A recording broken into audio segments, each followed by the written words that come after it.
The average American now carries 23 extra pounds. Heart disease and stroke will claim the lives of 460,000 American women. 69 grams of fat.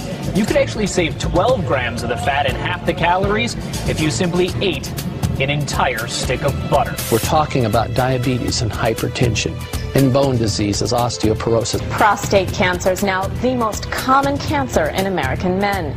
Doctors say we really need to eat less red and processed meat. On arteriosclerosis and cancer and autoimmune disease. We have unprecedented amount of type 2 diabetes in our children, and we're starting to see hypertension in our children in grammar school. In case you're wondering, 2,120 calories. Clearly, the Western diet is taking a toll. This should serve as a wake-up call. We have a growing problem, and the ones who are growing are us. Food. It's central to our lives and traditions. Every special occasion seems to involve food and feasting. But could some of these same foods, including several that we think are good for our health, also be causing many of our most serious health problems? Indeed, we're facing a massive health crisis. No less than 40% of Americans today are obese, and about half of us are taking some form of prescription drug. The best-known statin drug, Lipitor, is the most prescribed drug ever in the world. Almost 1 in 5 American 4-year-olds are now considered to be obese. Though Mexican-American and African-American children are still more likely to be overweight. This could be the first generation of children in the United States that lives less than its parents. We spend $2.2 trillion a year on health care, over 5 times more than the defense budget. In fact, we pay more per person for health care than any industrialized country in the world. Yet we're sicker than ever. You see, there's no money in healthy people, and there's no money in dead people. The money is in the middle. People who are alive, sort of, but with one or more chronic conditions. Obesity, diabetes, heart disease, high blood pressure are all diet-related health issues that cost this country more than $120 billion each year. Every minute, a person in the U.S. is killed by heart disease. 1,500 people a day die from cancer. Combined, these two diseases kill over 1 million Americans every year. Cases of diabetes are skyrocketing, particularly among our younger population. Diabetes. Life-threatening diabetes. 1 out of 3 people born in the U.S. today will develop this crippling condition during their lifetime. Millions of others suffer from a host of degenerative diseases. Millions more of us are so stimulated by sugar, coffee, and energy drinks that we've masked our chronic fatigue. But could there be a single solution to all of these problems? A solution so comprehensive, yet so straightforward, that it's mind-boggling that more of us haven't taken it seriously? Someone has to stand up and say that the answer isn't another pill. The answer is spinach.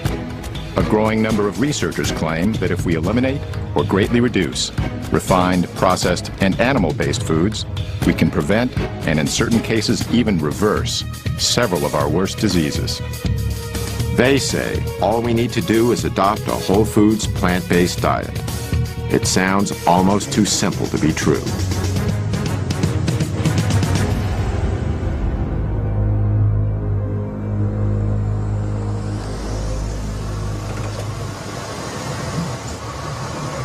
You might not expect someone like me to explore the connection between diet and disease.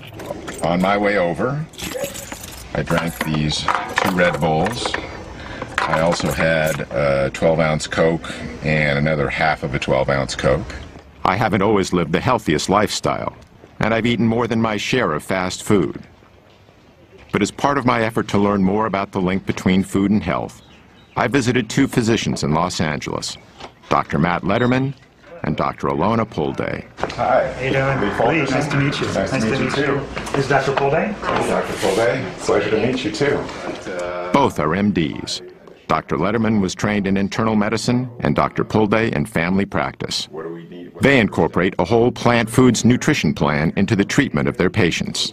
So, let's get started on that and then we'll do some talking. 142.82. I found out a lot more than I expected. Like a lot of Americans, I thought my health was pretty good. I had no major diseases that I knew of. But I hadn't had a thorough checkup in a while, so I decided to get one. When Dr. Letterman gave me the results, it was a real wake-up call. I gotta say, I'm kind of shocked. I'm really worried about my blood work numbers. 240 on 241 for my cholesterol is way higher than it's ever been. I got this 6 number. That, to me, is the most worrying number I got. The 6 number was the result of something called a CRP test, which measures the inflammation in my heart and blood vessels. This put me in the high-risk category for a heart attack. So I committed to a 12-week nutrition program under Dr. Letterman's supervision.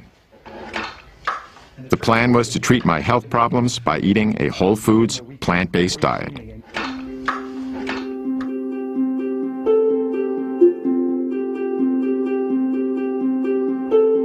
The idea of using nutrition to promote good health is nothing new.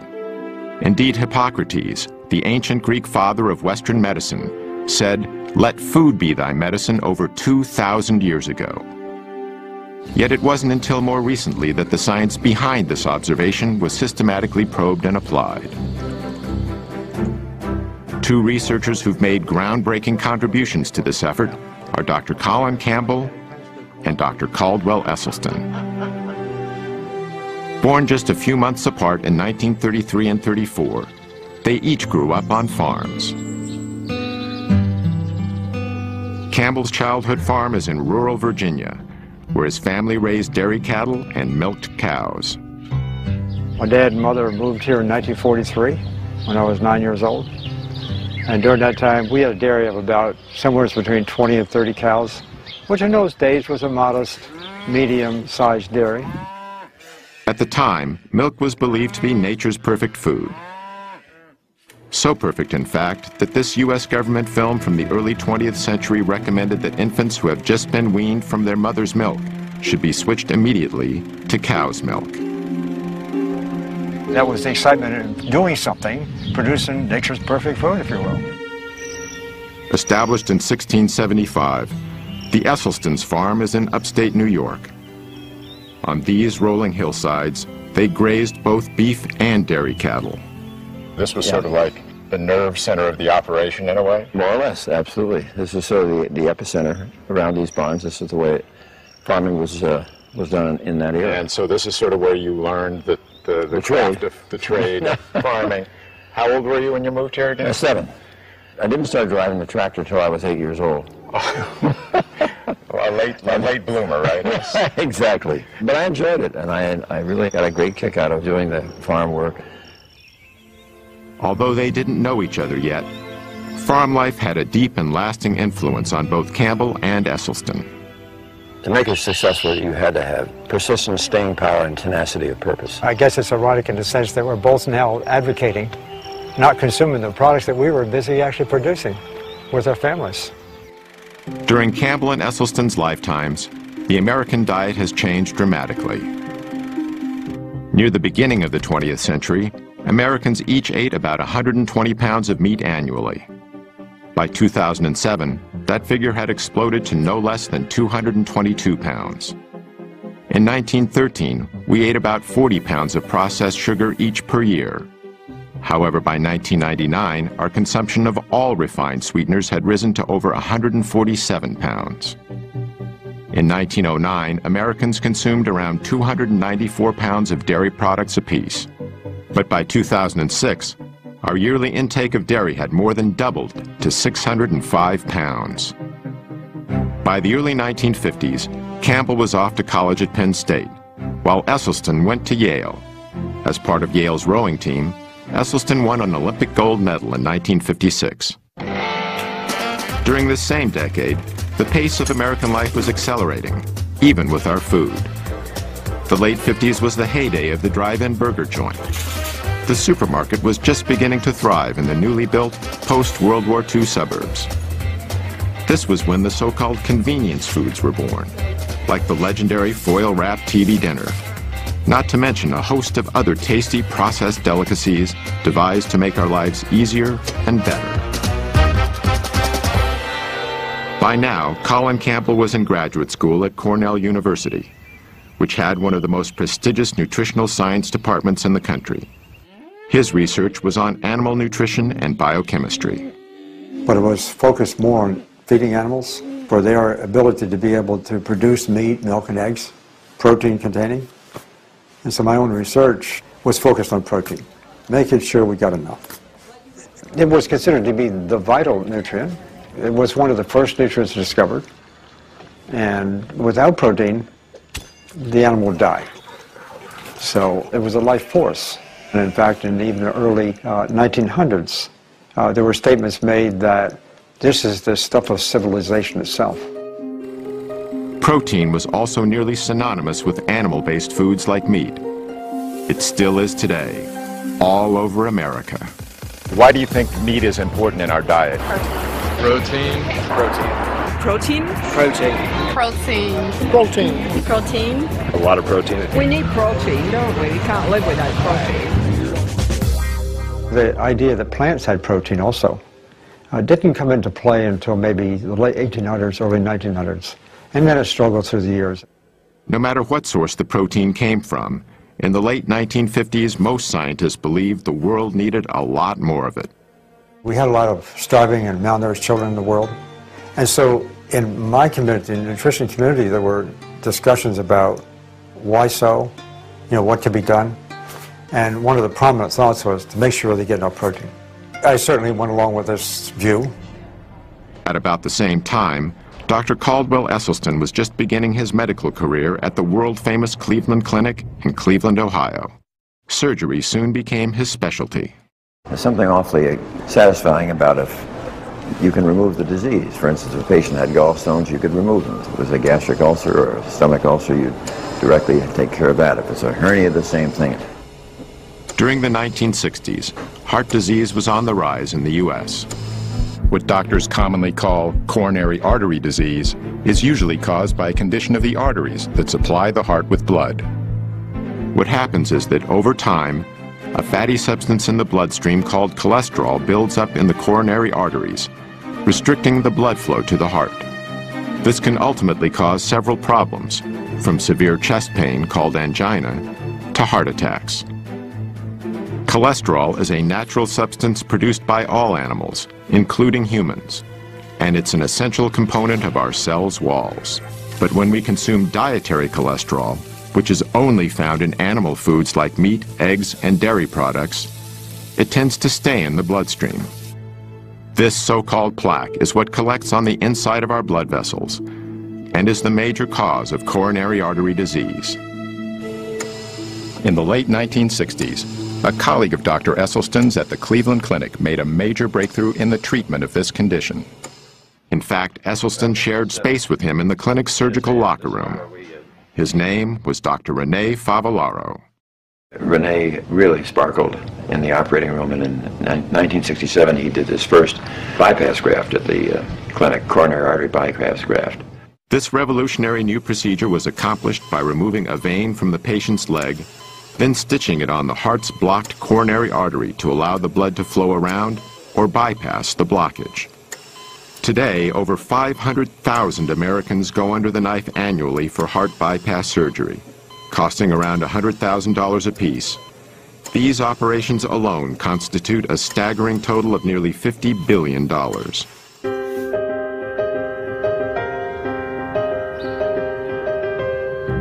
Joey Acoin lives in Tampa, Florida, where he owns and operates a landscaping company.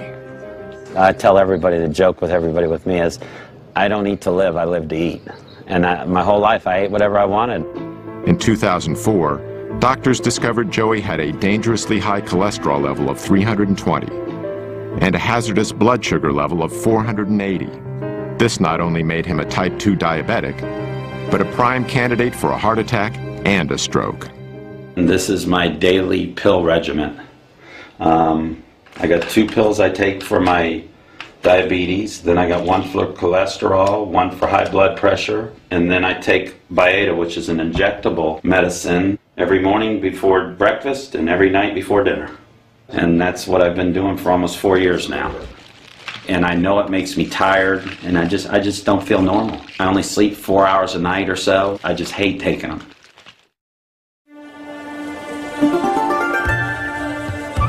In the mid-1960s, Dr. Campbell was in the Philippines, trying to get more protein to millions of malnourished children. To keep costs down, he and his colleagues decided not to use animal-based protein. The program was beginning to show success. But then Dr. Campbell stumbled onto a piece of information that was extremely important. It centered on the more affluent families in the Philippines, who were eating relatively high amounts of animal-based foods. But at the same time, they were the ones most likely to have the children who were susceptible to getting liver cancer. This was very unusual, since liver cancers are mainly found in adults. But just the mere fact that they occurred in children said, you know, there's something here. This is pretty significant. Shortly afterward, Dr. Campbell came across a scientific paper published in a little-known Indian medical journal. It detailed work that had been done on a population of experimental rats that were first exposed to a carcinogen called aflatoxin, then fed a diet of casein, the main protein found in milk. They were testing the effect of protein on the development of liver cancer. They used two different levels of protein. They used 20% of total calories, and then they used a much lower level, 5%. 20% turned on cancer, 5% turned it off. This Indian paper, together with what Dr. Campbell had learned about increased liver cancers in children eating animal-based foods, combined to create a decisive moment in his work and his life. Because we learned that animal protein was really good in turning on cancer. During the same time, the way Americans ate was changing, again. The number of fast food franchises was exploding as more and more overscheduled Americans began using them as a convenient way to feed themselves and their families. While the fast food revolution was sweeping the nation, the rate of cancer deaths in America was continuing to rise. As a result, in 1971, President Richard Nixon initiated a program that was dubbed the War on Cancer. We are here today for the purpose of signing the Cancer Act of 1971. And I hope that in the years ahead, that we may look back on this day and this action as being the most significant action taken during this administration. On the front lines of this new war was Caldwell Esselstyn. By 1978, he was chairman of the Breast Cancer Task Force at the Cleveland Clinic. Yet he soon began to doubt the medical procedures he was using. No matter how many of these operations I was doing for women for breast cancer, I wasn't doing one single thing for the next unsuspecting victim. So Dr. Esselstyn started investigating the global statistics on breast cancer. One of the facts he discovered was that the incidence of breast cancer in Kenya was far lower than it was in the United States. In fact, in 1978, the chances of a woman getting breast cancer in Kenya were 82 times lower than in the U.S. Dr. Esselstyn was even more surprised by the numbers he discovered for some other types of cancer. In the entire nation of Japan, in 1958, how many autopsy-proven deaths were there from cancer of the prostate? 18. 18 in the entire nation. That, to me, was about the most mind-boggling public health figure that I think I'd ever encountered. In the same year, the U.S. population was only about twice the size of Japan's, yet the number of prostate cancer deaths exceeded 14,000. Dr. Esselstyn also discovered that in the early 1970s, the risk for heart disease in rural China was 12 times lower than it was in the U.S. And in the highlands of Papua New Guinea, heart disease was rarely encountered. The link he noted between all the areas he studied was simple. Virtually, the Western diet was non-existent. They had no animal products. They had no dairy, no meat. Even more compelling to Esselstyn was some historical data that had long been overlooked. In World War II, the Germans occupied Norway. Among the first things they did was confiscate all the livestock and farm animals to provide supplies for their own troops. So the Norwegians were forced to eat mainly plant-based foods. Now we look at the deaths in Norway, just antecedent to this period, from heart attack and stroke. 19 27. 1930, 35. Look at right up here, right at the very top, 1939. Bingo! In come the Germans. Immediately, 1940, wow, 41, 42, 43, 44, 45. Have we ever seen a population have their cardiovascular disease plummet like this from statins, from bypass surgery, or from stents? No. But look what immediately happened. With the cessation of hostilities in 1945, back comes the meat, back comes the dairy, back comes the strokes and heart attacks. I mean, it's such an absolute powerful lesson, but we didn't get it. Because of evidence like this, Dr. Esselstyn was making the same assessment that Dr. Campbell was due to his work in the Philippines, seeing a causal link between animal-based foods and some of our most deadly diseases. But they weren't the only researchers coming to this conclusion. Another was Dr. John McDougall. In the mid-1970s, he began practicing on a sugar plantation in Hawaii. What I observed there was the health of the people differed dramatically depending upon how long they'd been in Hawaii. People who were raised in Japan, the Philippines, Korea, China, first generation, who had moved from their native land, were always trim. Never had heart disease, prostate cancer, colon cancer, breast cancer, rheumatoid arthritis, multiple sclerosis. Never overweight. They were in their 80s and 90s and fully functional. Their kids got a little fatter, a little sicker. Their grandkids and the next generation were just as fat and sick as anybody I'd ever seen. And what came through clearly was the diet was the difference. The first generation had learned a diet of rice and vegetables in their native land. But the kids, they started to give up the rice and replace it with the animal foods, the dairy products, the meats. And the results were obvious. They got fat and sick. So I knew at that point what caused most diseases. At the time, however, Campbell and Esselstyn knew virtually nothing about this other information. Even so, they ultimately reached a revolutionary conclusion: that many of our most crippling conditions could be greatly reduced, if not completely eradicated, simply by eating what they call a whole foods, plant-based diet. This means consuming foods that come mainly from whole, minimally refined plants, such as fruits, vegetables, grains, and legumes. It also means avoiding animal-based foods such as meat, dairy, and eggs, as well as processed foods like bleached flour, refined sugars, and oil. Campbell and Esselstyn's research in this field would change their lives forever.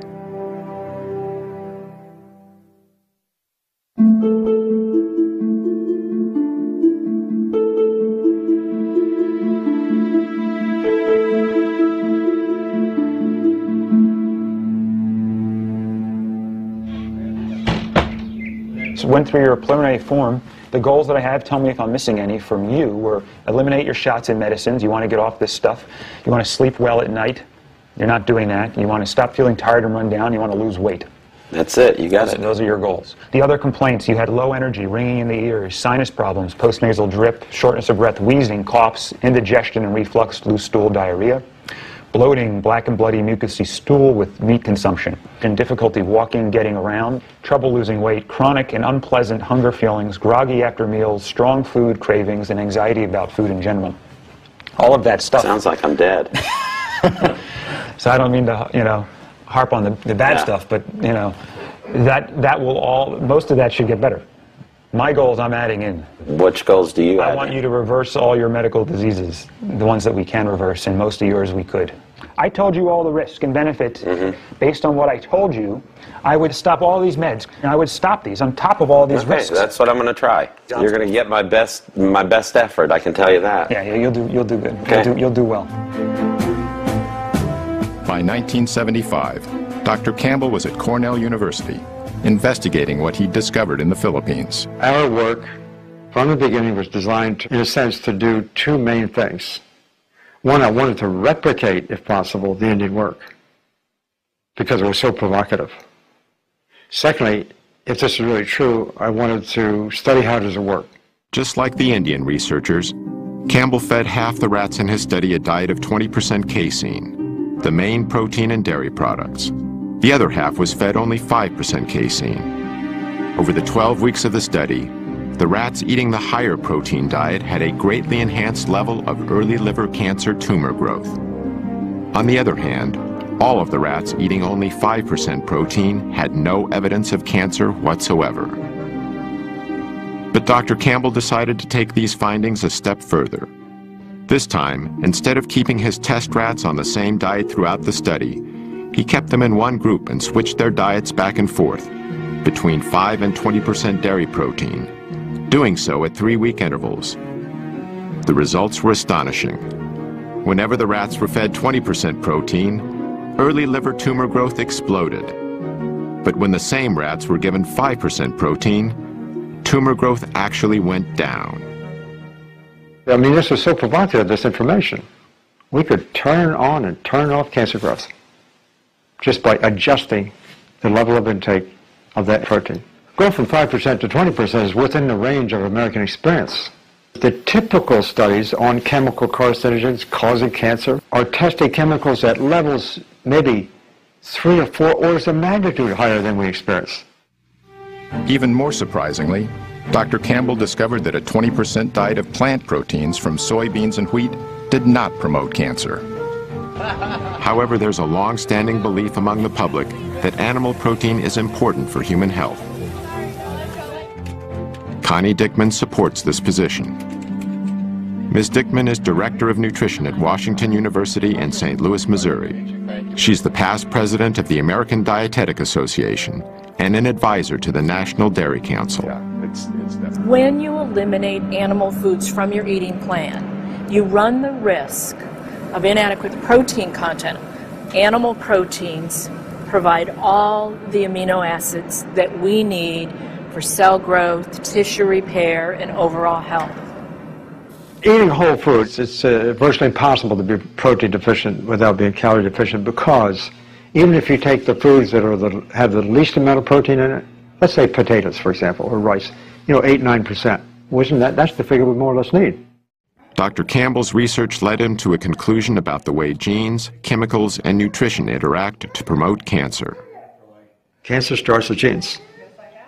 It might be genes we're born with, it might be genes that are actually changed by a chemical. So those genes become capable of producing cancer cells. Whether we do or don't get cancer is primarily related to how we promote those cancer cells to grow over time. That's where nutrition comes into play. They go much more rapidly when they were fed animal protein. Dr. Campbell and other nutritional scientists have found that only a small percentage of cancer cases are caused solely by genes. I think the general consensus in my field is that probably not more than 1 or 2% at most is attributed to the genes we may or may not have. And that's the most helpful and hopeful information I give people. Because if you go through life thinking that what happens to you from a health perspective is based on your genes, you're a helpless victim. My diet was pretty abominable. I thought the 2 principal food groups were caffeine and sugar. Dr. Pam Popper is Executive Director of the Wellness Forum in Columbus, Ohio, and an expert in the areas of health and nutrition. And you want? The women in my family are all overweight. I'm not. I don't eat and live like they do, so I've changed my health destiny by not engaging in the same habits. Over the next several years, Dr. Campbell initiated more extensive lab studies using various animal and plant nutrients. The results were consistent. Nutrients from animal foods promoted cancer growth, while nutrients from plant foods decreased cancer growth. Yet Campbell hadn't identified a specific biological mechanism that caused the effects he observed. And it finally occurred to me that there was no such thing as the mechanism. What we were looking at was a symphony of mechanisms. We think that nutrition is attributed to individual nutrients, and that's the way it gets marketed, and that's the way the companies tell us, so forth. When in fact, nutrition, all of it working together to create this symphony, the hundreds of thousands of different kinds of chemicals in food, all kind of working together nicely. I mean, the complexity is total. That's a holistic concept. And I had to say to myself, that's a very exciting idea. Dr. Campbell realized that his discoveries in the laboratory were significant but limited. How are these findings relevant in people? How do different types of foods affect cancer and other diseases? Campbell needed a large-scale population study. He would soon find a perfect opportunity.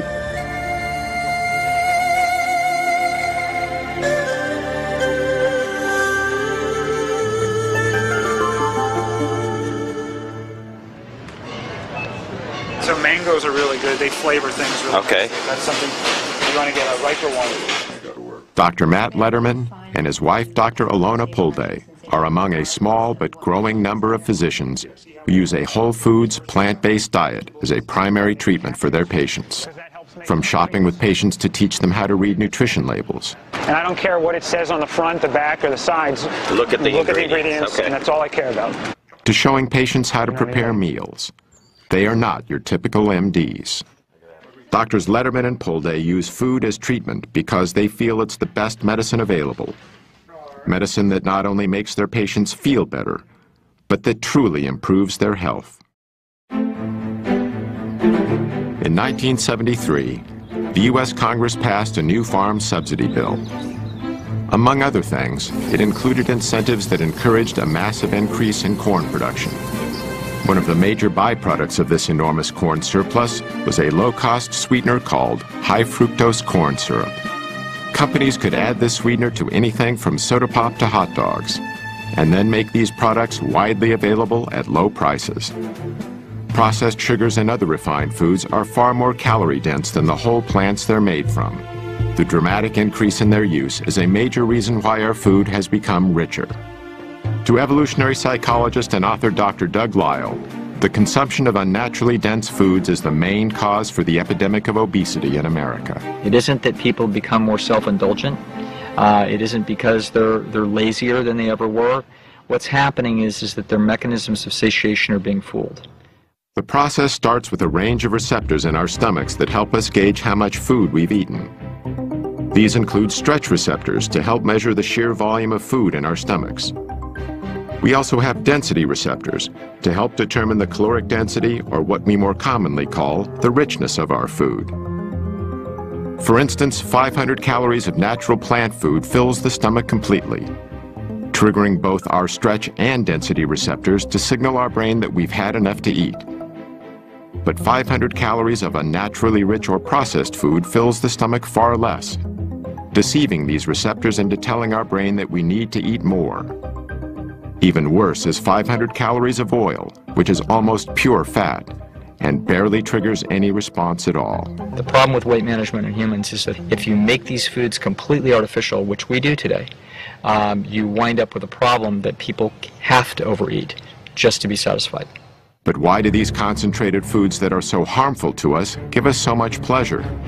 Dr. Lisle says the answer is related to a system called the motivational triad. This is a trio of biological mechanisms that nature has designed into every creature on Earth so they can survive to pass their genes on to the next generation. The first leg of the motivational triad is pleasure seeking. And primarily two things are the cause of that, and those two things are food and sex. So in the case of a great white shark, it's basically got a neon sign flashing across its forehead saying food, sex, food, sex, food, sex. Unless it's a male, then it says sex, food, but it's pretty much the same thing. The other two legs of the motivational triad are avoiding pain and doing everything with the least amount of effort. Pleasure-seeking, pain avoidance, and energy conservation. That really sums up animal behavior, whether we're talking about a paramecium under a microscope or a great white shark. Richer foods naturally excite our senses because it's nature's way of telling us they will provide the highest amount of dietary reward with the least amount of effort. This helped our ancestors find the most calorie-dense and ripe foods available, which contributed to our survival. But in today's environment, we can artificially increase calorie density well beyond what our ancestors would have found in nature. The resulting foods give us a hypernormal amount of pleasure, leading us into something Dr. Lisle calls the pleasure trap. What the pleasure trap is an interaction between our natural instincts, which are trying to tell us the right thing to do, and some kind of artificial modern stimulation that is piggybacking or hijacking that process. So the classic example of the pleasure trap would be drugs and drug addiction. The way drugs work is they hijack the existing pleasure circuits. When certain chemicals hit those areas, they cause feelings of euphoria and excitement. The same drug-like effect happens when we eat highly concentrated, processed foods.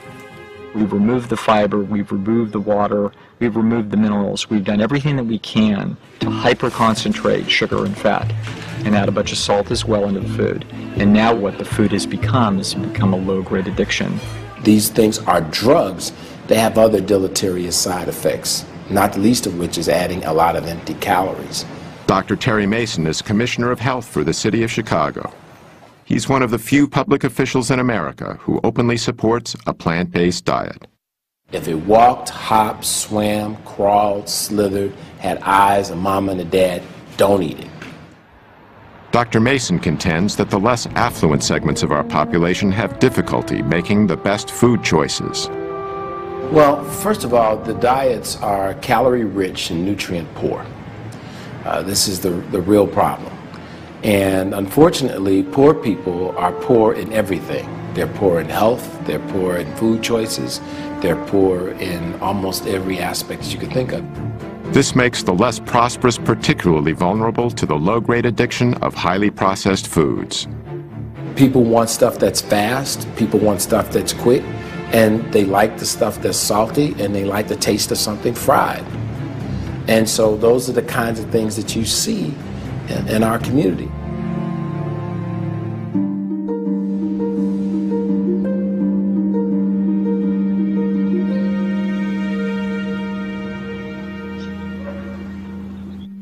Sandera Nation lives in a quiet suburb in Cleveland, Ohio, with her 5 children.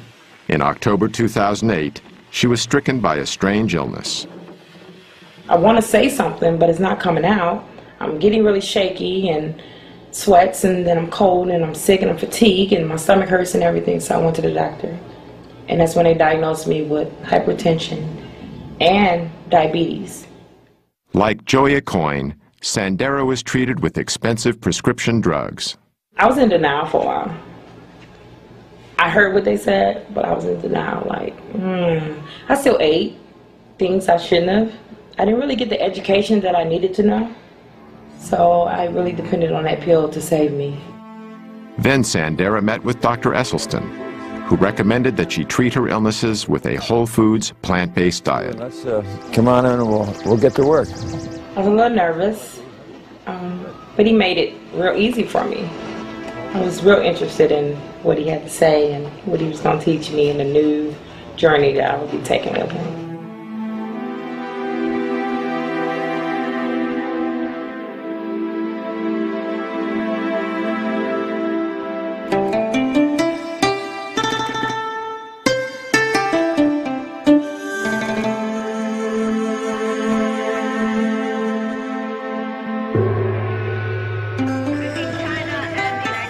In 1974, Chinese Premier Zhou Enlai was hospitalized with bladder cancer. Knowing that his disease was terminal, he decided to give his country a more complete understanding of cancer. So he initiated what would become one of the largest and most thorough scientific studies in history. 650,000 researchers cataloged the mortality patterns caused by several types of cancer for the years between 1973 and 1975. The study encompassed every county in China and over 880 million people. Zhou died in 1976, years before his study was complete. Okay, and you'll need how many shirts then? Probably 3? Yeah. Okay. Zhou Enlai's cancer study would ultimately have a major impact on what Dr. Campbell himself has called the capstone of his research.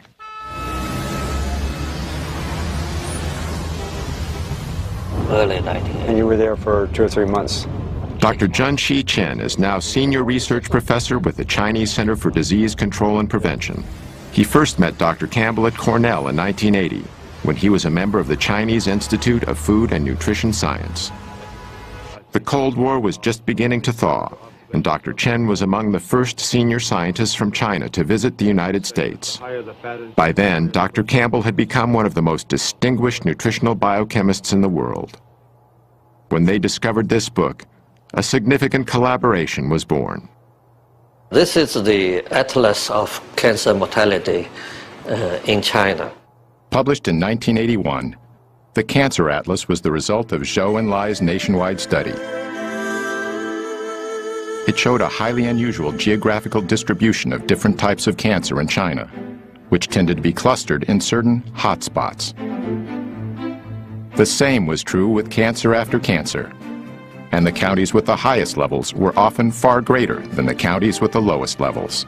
So, for example, esophageal cancer, according to this cancer map, the mortality has 400-fold difference among different counties in China. That's huge. Yeah, and I understood in the United States only several-fold difference. Maybe twofold is another. That's all we say. Yeah.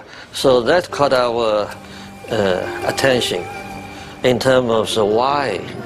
Because they are all Chinese. Genetically, they are all the same. And why they have so much difference in single cancer mortality. So we believe it has to be related to the environment, the big environment. And from our professional perspective, of course, it's diet and the nutrition. Dr. Chen, he said, why don't we just go there and do a study? For Dr. Campbell, it was the opportunity he'd been looking for. Among other things, he could examine how his observations about liver cancer in Filipino children and the findings from his lab studies applied to a large human population. The project would consider 367 diet and health-related variables, making it one of the most ambitious nutritional studies ever conceived. Dr. Campbell and his associates carefully chose 65 counties scattered across China. These counties were mainly located in rural or semi-rural areas. We use the rural counties because they are stable in their residence and they have been in this lifestyle for at least 20 to 30 years. More than 350 workers were trained. They carefully surveyed the diet and lifestyle of 6,500 people in the chosen counties. Urine and blood samples were also taken. In 1983, Doctors Campbell, Chen, and their collaborators began to analyze the vast amount of information that had been collected. The job would take years.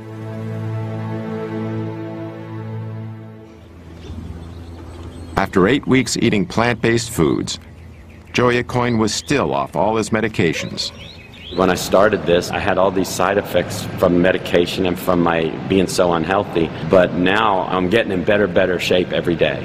I feel more healthy. I very seldom get tired during the day. I just feel so good all the time. This is a scale that I weigh myself on, and it started about 8 weeks ago way up here around 218, 220, and now it's bouncing between 180 and 185. None of my belts fit. This one here, I actually had to have 2 new holes punched in because I like the belt so much. Nothing fits. I got to go shopping. It's just everything, all my clothes. A good problem to have. It's been fun for him because I think he's learned, in addition to the fact that he's seeing such great results, that he loves it. I don't think he'll go back to this old ways. He feels too good, and he likes, I mean, even if he started to go off a little bit, he feels too good, his energy's too good, he looks younger. And the fact that he would have to go back on all the meds, if he did, I think that that's a huge motivation for him to maintain the lifestyle.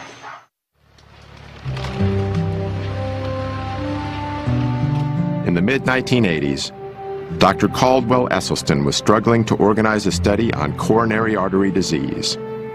His plan was to put a group of patients on a diet of low-fat plant-based foods, along with small quantities of low-fat dairy products and minimal amounts of cholesterol-reducing drugs. And slowly, over the next 18 months, I got the 24 patients that I had asked for. But the ones they sent me were a little bit sicker than I had thought. These were patients who had failed their first or second bypass operation. They had failed their first or second angioplasty. And there were 5 who were told by their expert cardiologist they would not live out the year. One of the most gravely ill patients was a 59-year-old speech and communications teacher, Evelyn Oswick. Ate all the chocolate candy I could eat, ate every donut I could put my hands on. Oh, I just love things like that. A lot of gravy, And then I have had 2 heart attacks before I met Dr. Esselstyn. When I had the second heart attack, the doctor said that I should prepare for death, really, is what he said. And I looked at him and I said, do you really mean that what you want me to do is buy a rocking chair and just sit there and rock away and wait? And he just looked at me and he said, yes, that's just exactly what I'm saying. Anthony Yen was born and raised in China. And we were eating typical Chinese cultural diet. Very small piece of meat, but they slice it, and so it was for flavor rather than in American style. When you eat a large, great big piece of meat, which you could easily feed the whole family in China. And we eat a lot of vegetable in China, and we have soup. But once I came to the United States, you find beginning to experience fast food, hamburgers and cheeseburgers, pizza, and I noticed my weight began to gain. When Mr. Yin was 56 years old, he suddenly experienced severe chest pains. At that time, I had an open heart surgery. I had 5 bypass, 5. But it was very interesting. About a week later, I felt my chest tighten up again. So myself and my wife went to see Dr. Esselstyn. I saw every one of these patients myself every 2 weeks for the first 5 years. And at that visit, we would get a full cholesterol lipid profile. We would get blood pressure, weight, and I would go over every morsel they ate. By using simple foods as the main treatment for his patients, Dr. Esselstyn was bucking a high-tech, high-cost system that was deeply entrenched in both big medicine and big government. You know, behind my back, I got to be known as Dr. Sprouts. But I guess I've always liked a challenge.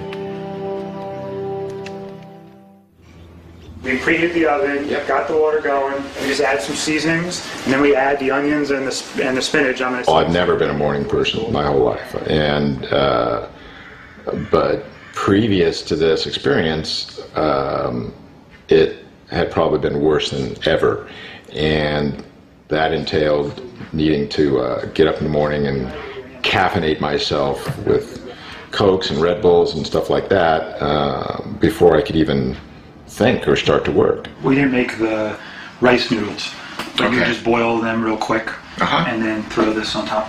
Right. He's actually eating more often, but he's eating the right foods, and he lost weight.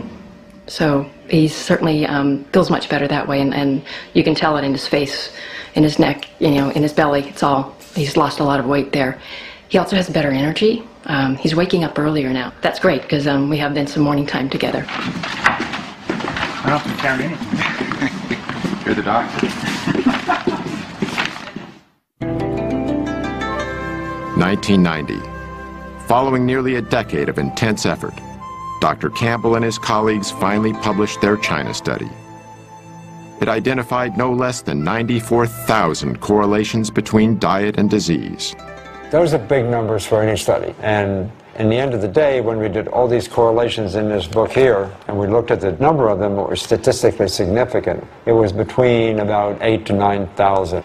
When you have that large number of correlations and you start analyzing each one, if it works out as statistically significant, this means that if 19 out of 20 are pointing in the same direction, it's highly significant and likely to be true.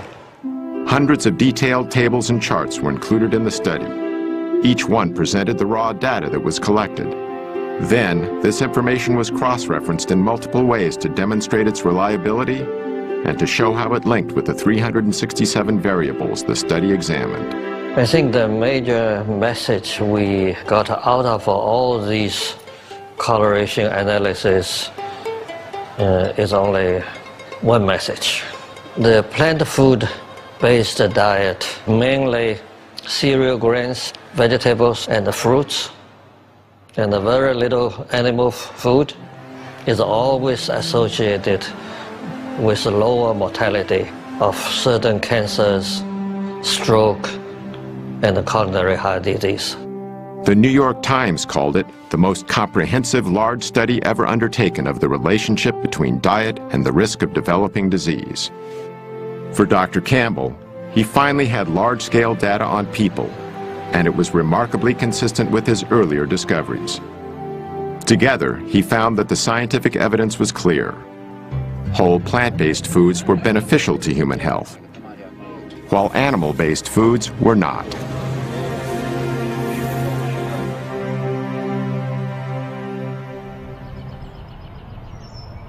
Sandera Nation's journey to better health wasn't easy at first. It was a little hard because I've been eating fatty foods and grease and everything 38 years, you know, as long as I can remember.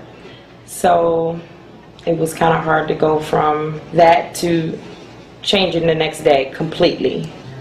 I started a journal for maybe the first 3 weeks. Write down my feelings and emotions, what I felt like, so that other people could know it's okay to feel that way. Along the way, Sandera had strong support from Dr. Esselstyn and his wife, Ann. They keep in touch, and they're like, we haven't forgotten about you. And I know they haven't. I really feel here that they haven't. I went to Walmart this day. I had wanted a Subway sandwich, and I said, I'm going to get me that meatball sub. I then received a call while I was at Walmart from Mrs. Esselstyn, as if they knew I was weak at this moment. She stated, promise me you will not eat anything from Walmart. Gave me chills to know that she called at that moment. Therefore, I left the store without getting that meatball sub. While Dr. Campbell was publishing his China study, Dr. Esselstyn was getting some powerful data from the research he'd started in 1985. He began with 24 patients, but 6 had dropped out in the first year, leaving him with a total of 18. At the end of 5 years, we had follow-up angiograms, and 11 of the group had halted their disease. There was no progression. And there were 4 where we had rather exciting evidence of regression of disease. These results were astonishing. The diet produced something that medication and surgery never had before: actual reversals of heart disease. The biological mechanism that caused these reversals centers on the lining of our veins and arteries, the endothelial cells. They are the absolute life jackets of our blood vessels. You're young and you're a teenager, you're healthy. You could spread those out 1 layer thick and you'd have something that would cover 6 or 8 tennis courts. In 1988, scientists discovered that endothelial cells manufactured the gas nitric oxide. Well, what does nitric oxide do? Nitric oxide keeps our blood flowing smoothly without being sticky. It also helps to dilate constricted blood vessels during physical activity and inhibits the formation of plaque. And most importantly, nitric oxide is a powerful force for eliminating the inflammation that seems to go with this plaque. However, scientific tests have demonstrated that when we start eating the typical Western diet, our endothelial cells are damaged. When you're getting to be in your 40s and 50s and 60s and you've been slaughtering your endothelial cells, you don't have those 6 or 8 tennis courts. You may be down to 1.5 or 2, and they can't protect you. Yet according to Dr. Esselstyn, when we begin eating a whole foods plant-based diet, the damage to our endothelial cells not only stops, it starts to reverse.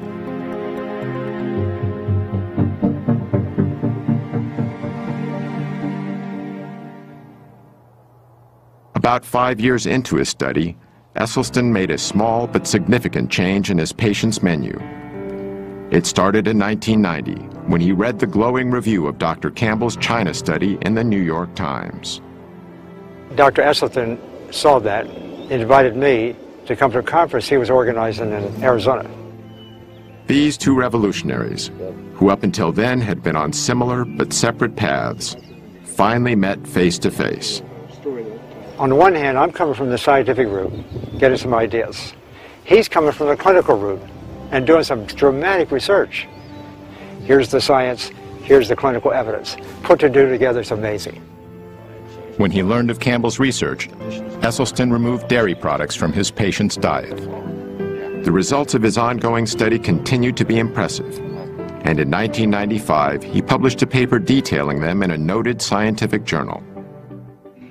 Yet one of Esselstyn's most remarkable success stories involved a colleague of his at the Cleveland Clinic, Dr. Joseph Crow.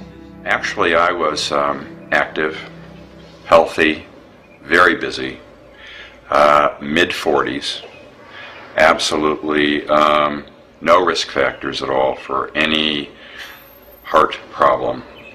But Dr. Crow, even with what was considered to be a healthy cholesterol level, was actually ravaged by heart disease. This angiogram, taken after his first nearly fatal heart attack in 1996, shows how badly damaged one of his coronary arteries was. This angiogram was done after less than 3 years of entirely dietary treatment.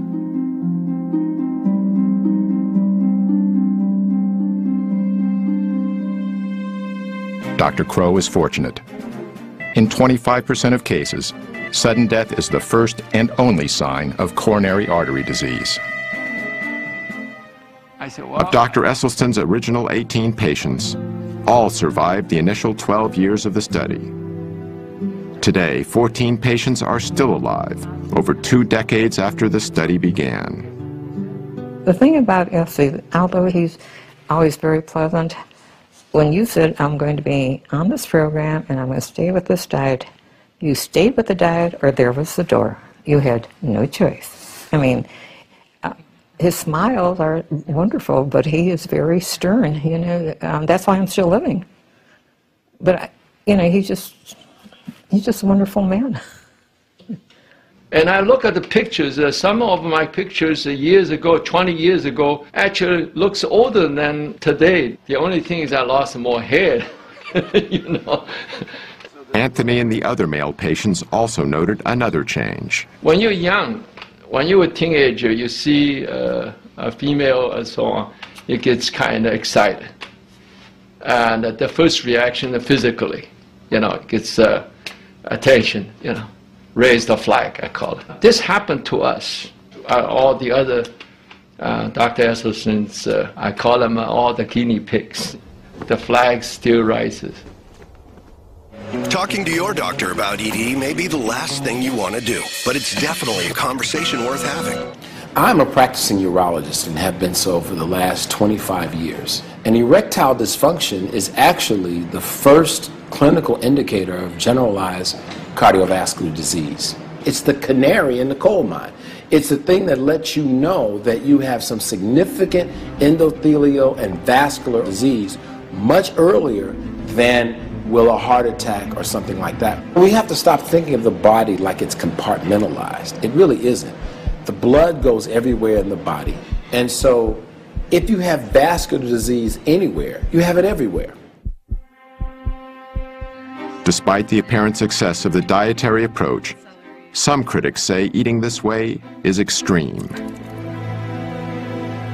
Now, with the Western diet, this guarantees there are going to be, what, 500,000 people in this country this year who will have to have the front half of their body divided, their heart exposed, then veins will be taken from their leg and sewed on their heart.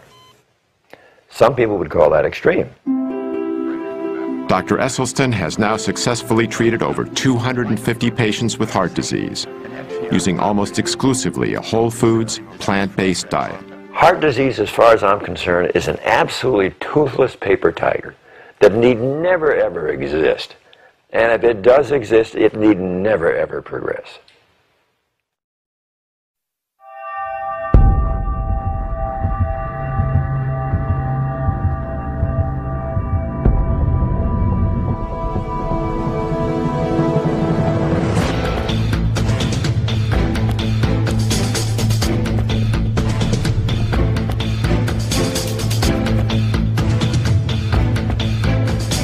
Las Vegas, Nevada. At the Extreme Couture Gym, we found an extraordinary plant-based athlete, Ultimate Fighter champion Mac Danzig. In the mixed martial arts world, strength, toughness, and endurance are of paramount importance, and Mac has them all. I had cut dairy out of my diet when I was about 18 years old. because I had a ear, nose, and throat allergy to dairy, and I was getting a lot of ear infections and things like that. So when I cut that out, really the only thing that was separating me from having a vegan diet was chicken and fish. So I was just eating that for years, and I was eating it because I thought that I needed to, because everyone tells you, you know, if you're an athlete, you need, you know, at least chicken and fish in your diet for protein. You know, something that's just one of the myths that's been perpetuated for a while.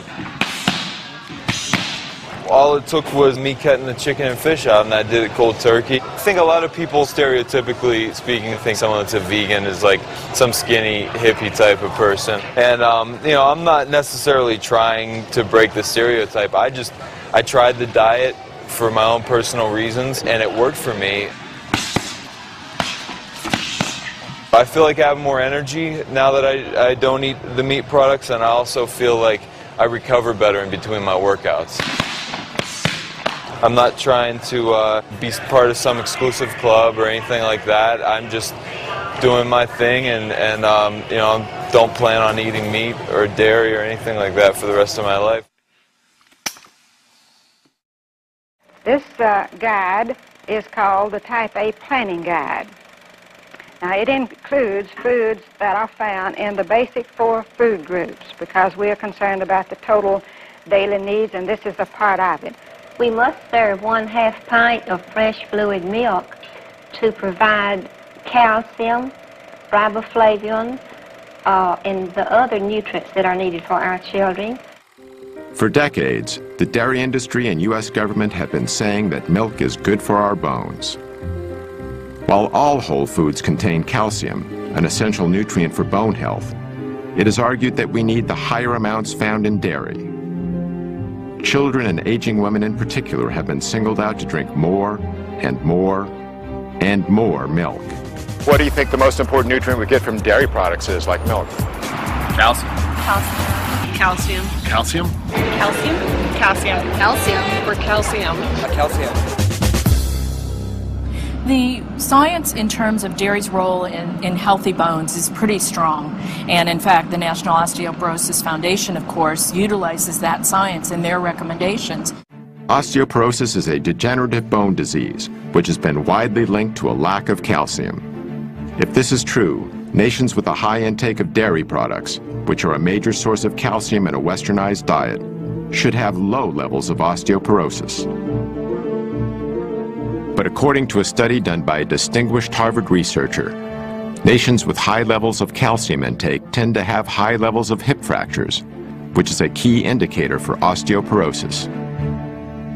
And so, in fact, the higher the dairy consumption, the higher the rate of osteoporosis. Exactly the opposite of what the dairy industry has been telling us for so long. One of the primary mechanisms for that is that animal protein tends to create an acid-like condition in the body called metabolic acidosis. To combat this condition, the body draws upon its most readily available acid buffer, namely calcium in our bones. As the calcium is extracted to neutralize the excess acid, our bones are weakened. In defending the health benefits of milk, many national health organizations now recommend that we consume low-fat dairy products. It can be milk, it can be yogurt, it can be cheese, it can be anything made from milk. But again, the important message, it's a message that comes from the American Dietetic Association, the National Osteoporosis Foundation, cancer, heart. We're all in the same page. It needs to be low fat or fat-free. So as the fat is taken out, the protein becomes a larger proportion of the total. So they become higher in protein, lower in fat. And when we compare these high protein, low fat milk products, for example, with prostate cancer, the relationship is as strong as it is for cigarette smoking and lung cancer. Most of these animals here are what we call heifers. They're the young females, not yet cows. So they haven't had their first calf yet. They haven't had their first calf. So they have to have their first calf before they can Once lactate. they come into lactation, they almost keep them, these days, they keep them pregnant continuously. Exactly. For 3 or 4 years. Why are they eating grass now? Well, this is the last time in their lifetime they're going to see grass. After that, they're in the barn, they're standing there for the rest of their life. When I was young, we defended our product, promoted our product, because it was nature's most perfect food. And so I believe that. But it took on a slightly different twist as time passed. I mean, it's the most perfect food for cats. And trying to switch the milk of one species to another species doesn't make a lot of sense. Only 2 months into her treatment, Sandera was experiencing dramatic effects on her type 2 diabetes and hypertension. Since I've been on a plant-based diet, blood pressure's been wonderful.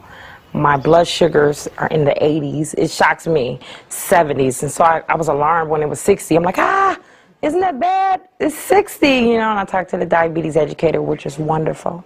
She's like, no, that's a normal blood sugar. Your pancreas is working, it's reversing. Ironically, Sandera works at an outpatient facility for diabetics. Yet the treatment that was achieving success with her diabetes came from outside the established medical system. The positive results went far beyond Sandera's chronic diseases. Mentally, not having the sluggishness, the fear of the disease progressing, because I feel I'm in control and I have power of taking it back the right way now. So mentally, I feel great. I'm eating the things I should eat. And the one thing that is true that Ann said to me, you really start tasting the real taste of what you're eating. Because I eat a peach and you think, I was in heaven with my white peaches. I get to eat. And it feels good to be able to eat, bringing the sugar down, you losing the weight, your whole everything changes. You know, I think we're a little dependent on, you know, our doctors and the medications. We should take a little bit more responsibility in checking out for ourselves. And speaking of doctors and medications, how does Sandera's regular physician feel about her new lifestyle? When I recently approached her about my blood sugars being so great, my question was, should I not take my medication? She said, no, you still take your medications. And she said, what is that doctor trying to do? Take you off your medications? And I'm looking like, yeah, I'm hoping that's the goal. So there's still people we have to make believers. Yeah. Sally and Jim eat their breakfast at about 7 o'clock. It's a good breakfast of good foundation foods. Today they're having milk, cereal, poached eggs, and sliced oranges. They are starting the day right. The key agency that sets nutritional guidelines for Americans is the United States Department of Agriculture. The USDA helps determine what foods are served to everyone from our soldiers in the field to our kids in their school cafeterias. These guidelines are also taught in our schools, influencing what our children will eat for the rest of their lives. Dr. David Klurfeld is a nutritional scientist and national program leader for human nutrition with the USDA's Agricultural Research Service. We've made dietary recommendations since the 1890s from USDA, and that was before we knew about vitamins and minerals. Subsequently, we've had different food groups, and we had the basic 4 and 5 and 7 and 12, and it varied as the science changed. Perhaps the best known of the food groups was the Basic 4, introduced in 1956 in a leaflet called Food for Fitness. The mainstay of nutrition education for over 30 years, the Basic 4 defined what an entire generation of Americans believed was healthy to eat. The 4 food groups was replaced in 1992 by the Food Pyramid, then updated by My Pyramid. These guidelines recommend 3 servings of dairy products per day, and meat is still a primary source of protein. In following My Pyramid, a 15-year-old girl can eat a daily menu consisting of a bowl of Lucky Charms with low-fat milk and a glass of orange juice from concentrate for breakfast, cheese-flavored crackers for a morning snack, a cheeseburger on a whole grain bun with French fries and a Coke for lunch, chocolate pudding and grapes for an afternoon snack, and chicken nuggets with a biscuit and canned green beans for dinner, with low-fat ice cream for dessert. I see now what's happening with the way that we feed many of our children and our school systems.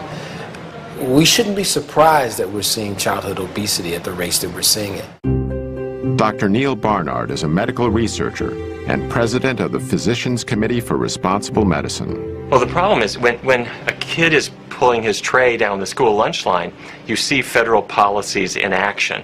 There are burgers topped with cheese, the milk is heavily subsidized, but the vegetables and fruits, a little bit harder to find. And this is because the government contracts are going to particularly the meat producers and other producers as well. It has nothing to do with the health of the children. It has all to do with the financial health of the big agribusiness entities. What we have with the USDA is it's really a farmers advocacy organization, and okay, let's have one. But that same group cannot advocate for farmers, help subsidize their operations, manage commodity foods, subsidize the price of growing things, and then turn around and say, okay, we're going to tell people what to eat. They're going to tell people what to eat based on their constituents, which are the farmers, not the American public. In 1998, Barnard's group sued the USDA. Every 5 years, the government reformulates the dietary guidelines for Americans. That's the blueprint of what Americans are supposed to eat to be healthy. And we looked at the panel that pulled it together, 11 people. 6 of the 11 had financial relationships with the food industry. So we said, hey, wait a minute. There are laws about what they're supposed to do and how transparent they are supposed to be. They violated those. And we brought them to court. And it was a long trial, but we won. But that doesn't change the fact that the policies they came up with continue to favor industry as they always have. I don't think there really is a problem with industry connections between scientists and the food industry, primarily because if the beef industry has a question about their products, shouldn't they go to the best scientists? And if the best scientists are consulting for the food industry, I still want the best scientists on these committees that make nutritional recommendations. Financial conflict of interest is only one conflict of interest. You know, there are people who've spent their entire careers trying to prove that a vegetarian diet is good for you or that red meat is bad for you. Now, they may not have industry ties, but they too have a conflict of interest. You know, we do develop biases personally. I had those biases too. But I got to a point in my career that I was getting results that went against what I had thought was true. So I had to self-reflect, criticize my own bias, look at it really carefully, and I changed my views.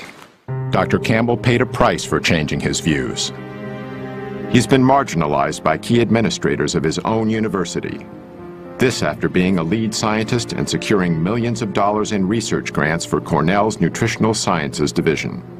He had a popular nutrition course canceled by the division director, who had long been a major consultant to the dairy industry. Numerous observers feel this was an arbitrary decision that violated the standards of academic freedom. Dr. Campbell has also witnessed serious corporate influence over research that is used to develop the government's nutrition policy. One example he cites centers on the prestigious National Academy of Sciences. The building behind me here is perhaps the single most important building in the area of science in the country. This is where scientists participate in deliberations about issues of the day and determine how that science can be used to affect policy. In the early days when I was involved, those panels were mostly funded by public money. But on the other hand, in more recent years, I have seen more and more corporate money coming in to support these activities. And more people being allowed on the committees, especially the chairs of the committee. And of course, they can pick the kind of people they want to pick in order to get a certain kind of conclusion. It's not the way it should be, and I'm sure that if the public were to know how powerful is this influence, they would be surely upset.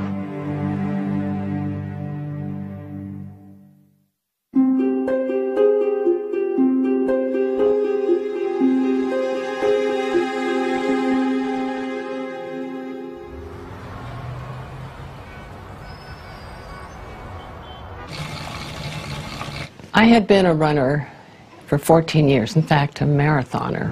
47 years old, at the top of my game. In 1982, Ruth Heydrich's running career came to a sudden stop when she was diagnosed with breast cancer. After a mastectomy, her doctors recommended chemotherapy and radiation to treat the cancer that had by then spread to her lungs and bones. Ruth decided to visit Dr. John McDougall instead. And I said, Ruth, I've spent my residency collecting information on diet and breast cancer, and it's all in these files right here. Sit in my office and read through it and see what you think. He said, these are the studies that show what I'm trying to prove is that diet can reverse breast cancer. And she read it, and she comes out and she says, okay, I've changed my diet. She changed her diet. So he showed me how to eat, no added oils, lots of fruits and vegetables, whole grains. Ruth then started training for the Ironman Triathlon in Hawaii, which combines running a marathon with long-distance biking and swimming. I became obsessed. Kept up the running, of course, never stopped, and then added swimming, biking, and for good measure, lifted weights. And people were saying, you're crazy, you're a cancer patient, you should be resting. Doctors told me this. I felt so good, I felt fit, and I wanted to maintain that level of fitness. And I felt sure that if I had a healthy body and I was putting the right food into it, that I could beat this cancer. At the Ironman Triathlon, Ruth won a gold medal in her age group. Stuck with the diet, found out my arthritis disappeared, my constipation disappeared, my dandruff disappeared. No sign of depression, which you might expect with a cancer diagnosis. I felt renewed, invigorated, and out to show that diet is so much more important than anybody ever thought. Other women get over breast cancer, colon cancer, prostate cancer. There are people who have had metastatic prostate cancer all over the body who have gone through what we call spontaneous remission. In other words, they've been cured. And it's not the end of the world when you get this diagnosis. Some people get over it. Ruth did. So I'm still racing, still daily training. Now, how many people in their 70s are doing triathlons? Not very many. So that gives hope for all of us as we age, that not only will you stay healthy and beat the degenerative diseases that most people get, but you can start collecting medals.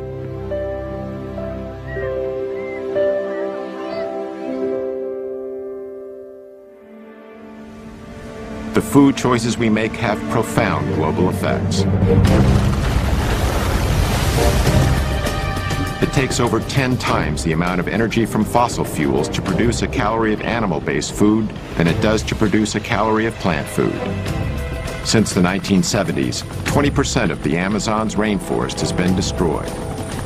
That's an area the size of California. 80% of this cleared land is now occupied by livestock. The world's cattle alone eat enough grain to feed 8.7 billion people, nearly 2 billion more than the population on Earth. With almost 1 billion malnourished people across the globe, redirecting even a portion of the grain used to fatten cattle could feed every hungry mouth on the planet. For Gene Bauer, factors like these, combined with a deep respect for animals, helped convince him to adopt a plant-based diet. Mr. Bauer is president and co-founder of Farm Sanctuary near Watkins Glen, New York. It provides a safe haven for animals that have been abandoned or abused. I grew up eating animals, like most people in our country, but once I started considering my food choices, I recognized that I didn't really want to eat animals.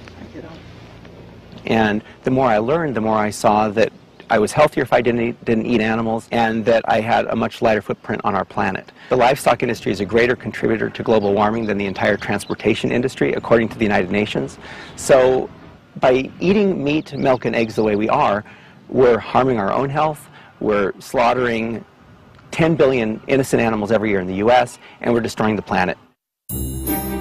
Statistics compiled from the United Nations and the World Health Organization demonstrate the profound global effect that diet has on health.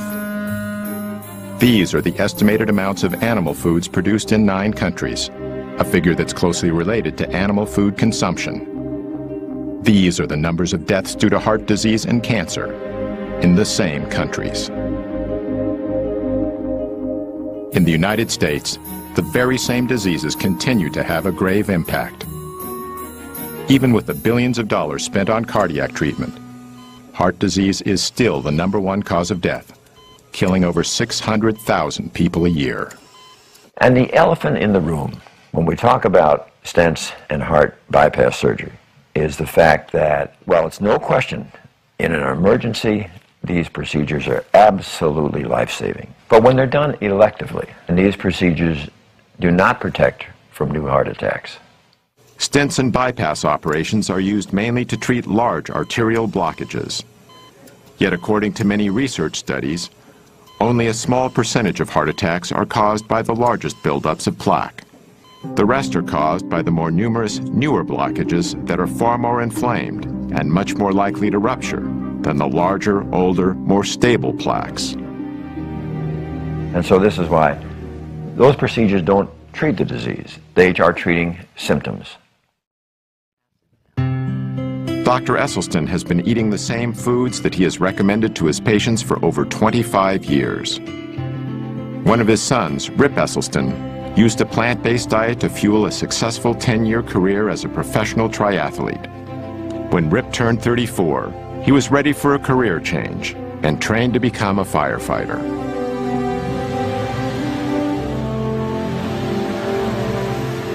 Rip was assigned to Engine Company Number 2 in Austin, Texas.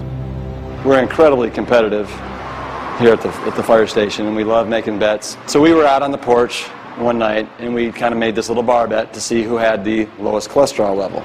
So the next morning, we drove to a lab, got tested, and the results came back, and it led to a discovery that J.R. James Ray, our resident redneck, had a cholesterol of 344.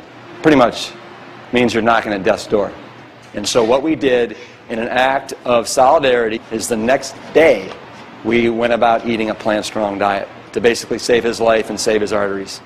The men agreed to change their firehouse diet. But in Texas, old eating habits die hard. Meat's almost a sport in Texas.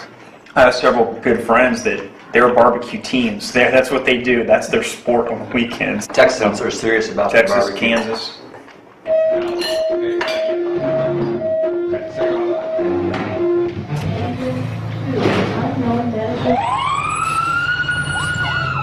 Well, guys associate being manly with eating meat. And if you're a firefighter, it's exponentially so. Last year, for example, there were 133 firefighter fatalities in the United States. 52% were from heart disease. The number one killer of in the line of duty deaths for firefighters is heart disease. After just 3 weeks on his new diet, JR tested his blood cholesterol and it dropped 148 points, a decrease of 43%. His results inspired the others who also saw their cholesterol drop and their energy levels rise. As firemen, they were not only helping themselves, they were in better shape to assist others. One of the things about being a firefighter is you don't have any idea what your next call could be. We may have a high-rise alarm where we have to go up 20 flights of stairs with air packs on, with all of our bunker gear on, with a high-rise pack on our backs. Anybody can go down the pole, but not everybody can go up, especially without their legs. And right there you're talking about an additional 75 to 100 pounds that you have to carry up 20 flights of stairs. You have to have an amazing aerobic capacity and strength in order to do that. Real men eat plants. Real men eat plants. You know, as firefighters, everybody thinks that we fight fire, and we do. But over 70% of our calls are medical emergencies where we are responding to heart disease, hypertension, type 2 diabetes, rampant obesity, and so we see up close and personal basically the destruction that's being caused by the standard American diet. To me, the answer is just absolutely so simple it's criminal. And it's just people starting to take responsibility for their health and starting to eat more plant-based foods. It's that simple. After 13 weeks on a whole foods plant-based diet, it was time to get my results from Dr. Letterman. When you started, your weight was 231 pounds, right. Now 211 pounds. Okay, that's it's a 20-pound drop there. Wow. Your blood pressure was 142/82 when you started. It's now 112/70. Wow, right. That's a big drop, That's right? a nice drop. Oh yeah, that's great. And it'll just keep dropping as you continue to do this. Your pulse was resting at 92 when you started. It's now down to 60. resting. Okay, cool. Your total cholesterol, though, went from 241 down to 154. What? Yeah, that was pretty amazing. About 241 down to 154. 154? 154, yeah. It's really, and your LDL, which is your bad cholesterol, I think this is the most impressive, went from 157 down to 80. No way! Yeah, that's amazing, though, to drop almost in half. We did CRP last time, which is sort of the marker of the inflammation in the heart and the blood vessels, and that went from 6.0 down to 2.8. Without using any medications, I significantly reduced my chances of getting a heart attack and many other diseases. Tomorrow marks 20 weeks on the program. I've lost 45 pounds. I've reversed the diabetes. You have to know that everybody is so incredibly proud of what you've done. I don't have to rely on the medication. I have a lot of energy that I didn't have before. My children love it. They're so proud of me, and they tell me all the time. I had a little saying that I've carried around for maybe the last 2 years, and it's win the war. Do not let one lost battle end the war. If you do break down and give in to temptation, do not quit. Just get right back on track. Not tomorrow, but right now. The diabetes is not coming back. I'm not going to let it come back, nor the weight. The message is you're in control of your life. Joey Coyne had over 24 health problems, including type 2 diabetes. But after 22 weeks eating plant-based foods, his condition had changed dramatically. Hey, how you doing? Back again. And you're getting healthier. Your weight is down 28 pounds. You feel better than you had. 26 out of 27 complaints are gone completely. Your marker of inflammation in the vessels is down to that of a normal person. Your blood sugars are coming down. They continue to come down even on a daily basis, which are going to get better. Your cholesterol is significantly lower than it was when you first started, before you ever started taking any pills. Your blood pressure is normal now compared to how it was before. While on pills, it was still elevated. And you just said you've never felt like this before. You look at how you look in the pictures. You look healthier. So, like I told you before, I explained how the numbers can affect our judgment of what real health is. And it's not just the numbers, it's overall the entire picture. And your picture looks fantastic. I was taking 9 pills a day and 2 shots. So I was spending almost $150 to $200 a month on medication, above my insurance. Just think about that. I've been doing it 5 months. I've saved, $800 to $1,000 already because I haven't taken 1 pill, 1 shot. So think about what that saved me, not just me, the insurance company. The U.S. government will give you figures that 75% of the dollars spent in health care are due to chronic illnesses, and these are due to diet and lifestyle. Let's get rid of the problem, which is the sickness, which is caused by the food.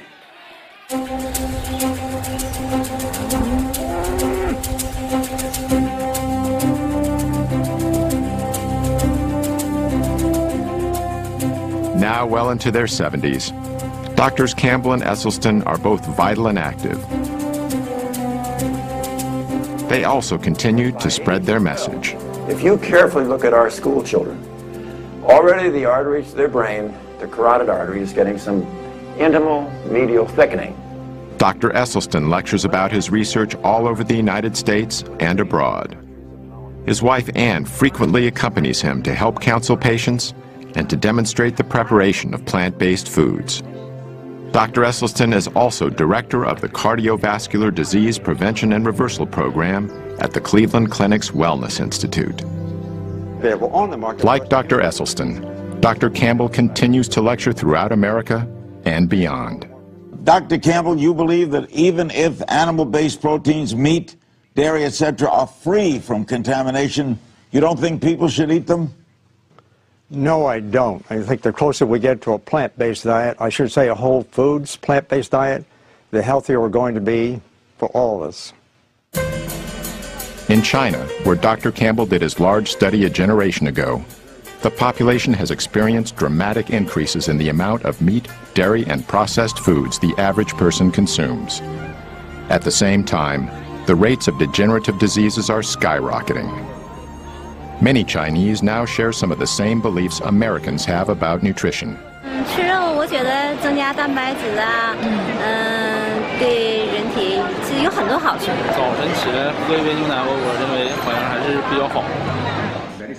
Dr. Campbell's message is resonating with growing numbers of concerned people around the world. Oh, thank you, thank you, thank you. Oh. Thanks to the efforts of both these pioneers and their colleagues, thousands of people are realizing that profound improvements in health and quality of life are within reach.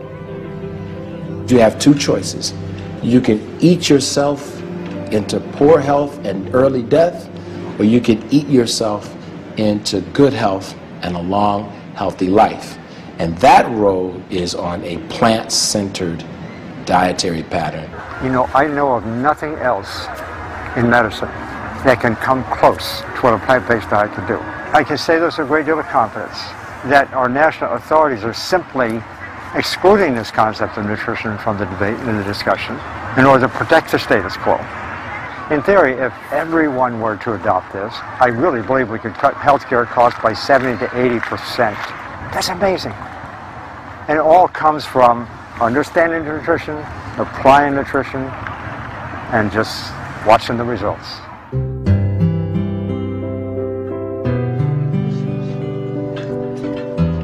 The greatest gift that you could possibly give to yourself and your family, not only those in your generation, but your children and your grandchildren, if you can make them be aware of the incredible power that resides within each of them to avoid life's most poignantly tragic and painful events. You just don't have to have those kinds of events. I believe it with all my heart. If anyone listens to this, and they really should look at their refrigerator and look at their diet and give it a try. You lose weight and you'll be healthier. Nothing could lose if you just take a few weeks and try. You could see how easy it is. I'm not going to say it was difficult. Again, I made up my mind. This is what I'm going to do. I never felt like I wasn't getting what I wanted. So I didn't have ice cream. So I didn't have the donuts. So I ate something else. I can thank them in every way I can think possible, and my doctor, especially Matt, when they just can't understand what it's done to change my life. And it really has, not just mine, my family's, everybody's. It gives me shivers talking about it because it's so serious. It's a life-changing experience. You can be in control. And I stress this because there's so many things going on in my life that I'm not in control of. And that's my message. You can't control your outcome of your body. Eat to live and don't live to eat. Look at that.